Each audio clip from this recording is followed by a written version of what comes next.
జై శ్రీరామ్.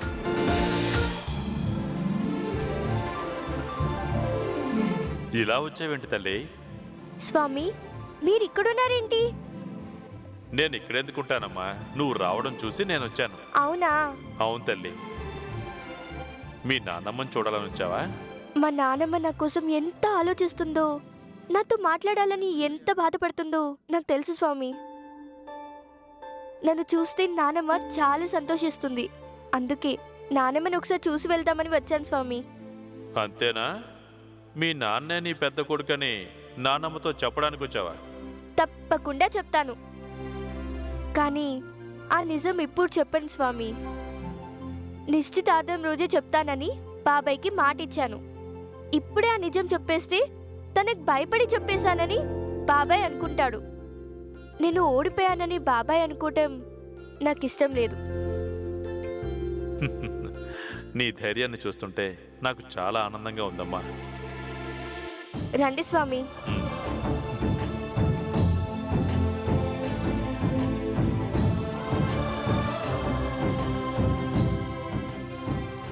నానమ్మ, నానమ్మ.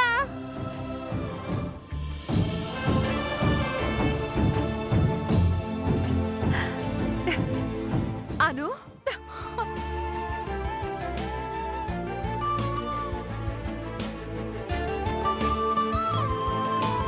అను, రాత్రి నువ్వు కల్లోకొచ్చావని ఉదయం మీ సింధు అత్తయ్యతో చెప్పాను. ఇప్పుడు నువ్వు వచ్చి నా కళ నిజం చేసేసావమ్మా. దా, కూర్చో. ఎలా ఉన్నావురా? బాగున్నాను నానమ్మ. అమ్మా నాన్న ఎలా ఉన్నారు?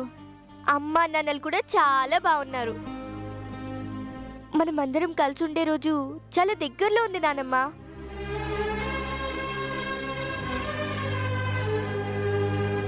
నిన్ను చూడాలని నేను, నాతో మాట్లాడాలని నువ్వు, ఇలా బాధపడాల్సిన అవసరం ఇంకా ఉండదు నానమ్మ. ఏమంటున్నావమ్మా?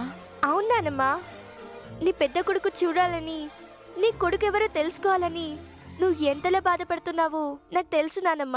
ఒక దేవుడు మనిషైతే తన తల్లికి ఎడమైతే విలపించే అనురాగం ఇది దేవుడి శాసనమా, ఏడ్పించే నాగతమా, ఓదార్చని జీవితమా. అందుకే నీకొక గుడ్ న్యూస్ చెప్దామని వచ్చాను నానమ్మ. ఏంటమ్మా అది? సింధు అత్తయ్య ఎంగేజ్మెంట్ రోజు నిన్ని పెద్ద కొడుకుని నీ దగ్గరికి తీసుకొస్తాను నానమ్మా. అమ్మా, అలాంటి వాళ్ళది నిజమైన ప్రేమ కాదు, అది వ్యామోహం. ఎగ్జాక్ట్లీ చిన్నత్త, నిజంగా ప్రేమించుకున్న వాళ్ళు అలా చేయరు. ఎంత మనసు విరిగిపోతే కన్న కూతుర్ని పట్టుకొని మా దృష్టిలో చచ్చిపోయా ఉంటుందా తల్లి? అది సరే అమ్మా, తన కూతురుతో తన మాట అనేటప్పుడు ఆమె మాటల్లో వ్యథ, కళ్ళల్లో బాధ గమనించావమ్మా? పెద్దబాబుకు బర్త్డే విషెస్ చెప్పు కూడా వెళ్ళాం కదా. ఊరికే ఎలా కాలిపోతుంది? మంట పెడితేనో పడితేనో తగలబడుతుంది.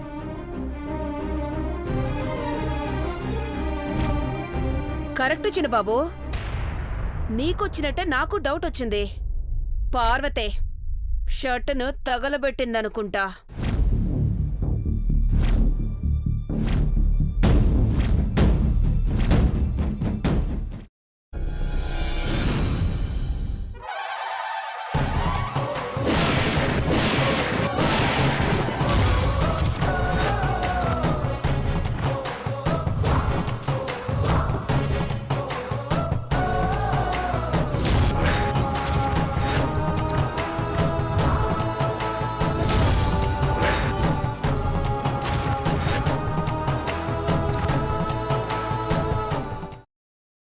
తర్వాత పొట్టు తీసేసి చాప్ చేసి పక్కన పెట్టుకోవాలి.